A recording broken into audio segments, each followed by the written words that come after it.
और ट्रंप कई बार यह दावा कर चुके हैं कि अमेरिका किसी भी कीमत पर ईरान को एटम बम नहीं बनाने देगा, लेकिन ईरान ने सभी प्रतिबंधों को हवा में उड़ाकर नक्सली हथियारों के कारखाने को लगातार एक्टिव रखा हुआ है। देखिए,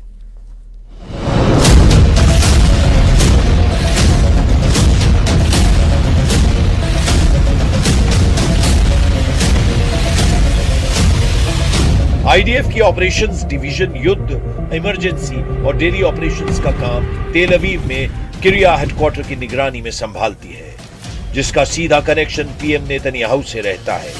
इस बार इजराइल का इरादा ईरान की ज्यादा से ज्यादा एटमी साइटों को तबाह करने का है, लेकिन ईरान के एटमी अड्डों को बर्बाद करने की अब तक जितनी भी कोशिशें हुई हैं, उनका कोई खास असर दिखा नहीं है। लेकिन अमेरिका इजराइल से ईरान को सिर्फ एटमी खतरा नहीं,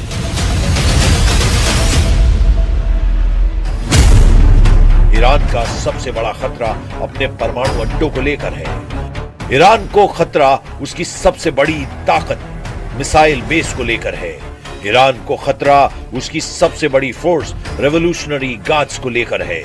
ईरान को खतरा उसके तेल के ठिकानों को लेकर भी है, जिस पर इजराइल की नजरें गड़ी हुई हैं।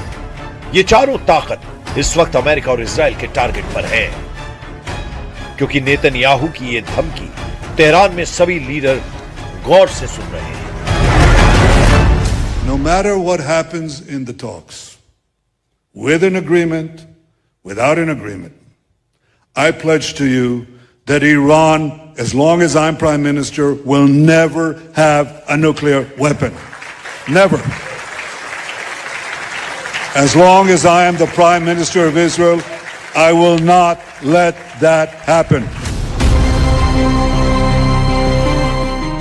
ईरान के नक्शे पर दिखाई दे रही जिन लोकेशन को इजराइल ने सेट कर लिया है, उसे देखते चलिए। ईरान की राजधानी तेहरान, तेहरान से करीब 150 किलोमीटर दूर कौम, तेहरान से करीब 300 किलोमीटर दूर अरक, तेहरान से 316 किलोमीटर दूर नतांज सिटी, तेहरान से करीब 400 किलोमीटर दूर इस्फहान शहर, तेहरान से 500 किलोमीटर दूर अर्दकन शहर, तेहरान से 1000 किलोमीटर दूर बू शहर। इन जगहों को इजराइल ने लॉक कर दिया है।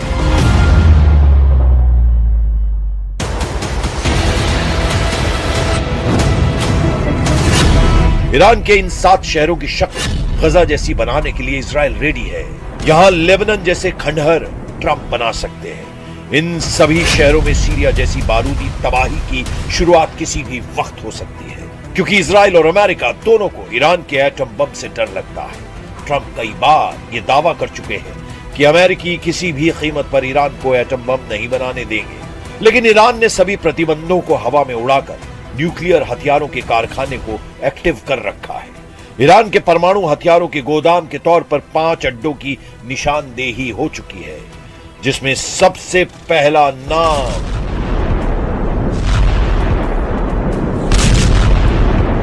नतांज न्यूक्लियर साइट का है। नतांज में ईरान का सबसे बड़ा यूरेनियम संवर्धन प्रोग्राम चलता है। ईरान की राजधानी तेहरान से लगभग 300 किलोमीटर दक्षिण में नतांज इस्फहान सूबे में है, जहां 2 प्लांट लगे हैं। पहला underground fuel enrichment plant FEP और दूसरा upper pilot fuel enrichment plant PFEP। Natanz nuclear site का पता साल 2002 में ही चल गया था। इजराइल ने नतांज साइट को कई बार निशाना बनाने की कोशिश भी की है।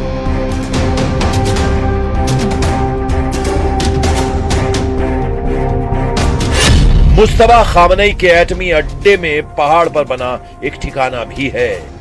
ईरान के कौम शहर से 20 मील दूर फोर्डो परमाणु प्लांट है। साल 2015 में इस समझौते के बाद ईरान को फोर्डो में यूरेनियम संवर्धन बंद करना पड़ा था। हालांकि अब यहां 1000 से अधिक सेंट्रीफ्यूज काम कर रहे हैं।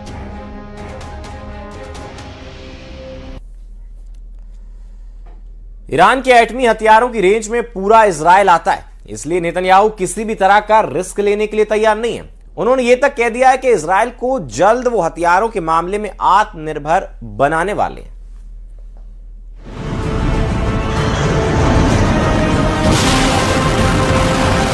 पहाड़ी परमाणु प्रयोगशाला की तर्ज पर ईरान ने इस्फहान में भी न्यूक्लियर हथियार का कारखाना बना रखा है, जहां fuel, plate, fabrication plant, uranium conversion facility तैयार की जाती है। इन्हीं से यूरेनियम को यूरेनियम हेक्साफ्लोराइड में बदला जाता है, जिसे सेंट्रीफ्यूज में डाला जाता है। इस्फहान में यूरेनियम मेटल बनाने के उपकरण भी है, जो परमाणु बम के कोर को बनाने में किया जा सकता है।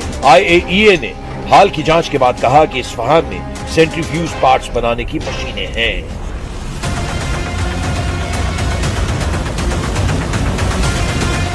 ईरान के 3 बड़े एटमी सेंटर के साथ कई सीक्रेट ठिकाने हैं, जिनकी चर्चा कम होती है। इनके नाम भी जानिए। ईरान ने अरक न्यूक्लियर साइट का नाम बदलकर खुंदाब कर दिया है, जहां प्लूटोनियम का उत्पादन का आरोप लगाया जाता है, जिसका इस्तेमाल परमाणु बम के कोर को बनाने में किया जा सकता है। ईरान का इकलौता परमाणु ऊर्जा संयंत्र बुशहर में है, जो रूसी ईंधन से चलता है, जिसका इस्तेमाल ईरान बिजली बनाने के लिए करता है। ईरान का एक एटमी अड्डा यज़्द रेगिस्तान में बताया जाता है। ईरान के एटमी हथियारों का बेस फार्चिन में है। इस साइट पर ईरान मिसाइलों की टेस्टिंग भी करता है।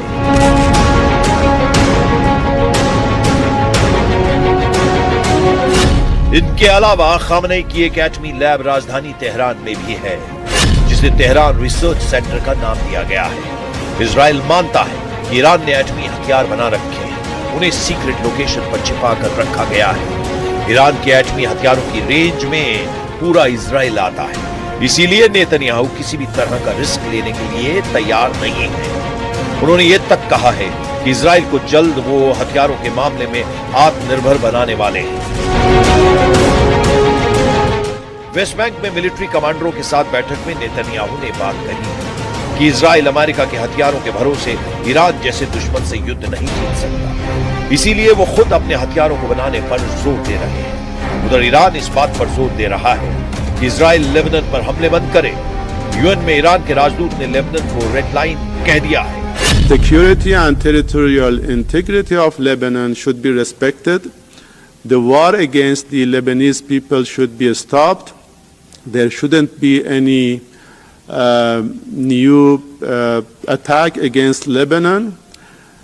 And we believe that the termination of war and military operation in Lebanon includes the withdrawal of the Israeli forces from Lebanon territories and ending the occupation. Beirut की सड़कों पर Iran के पूर्व और नए सुप्रीम लीडर के billboard लग गए हैं। लेबनान के लड़ाके इजराइल को टक्कर देने का ऐलान कर रहे हैं। मतलब युद्ध रुकने के आसार फिर से कम होते जा रहे हैं। 24 घंटे के अंदर ट्रंप का मूड नहीं बदला तो ईरान को डरावना सरप्राइज मिल सकता है।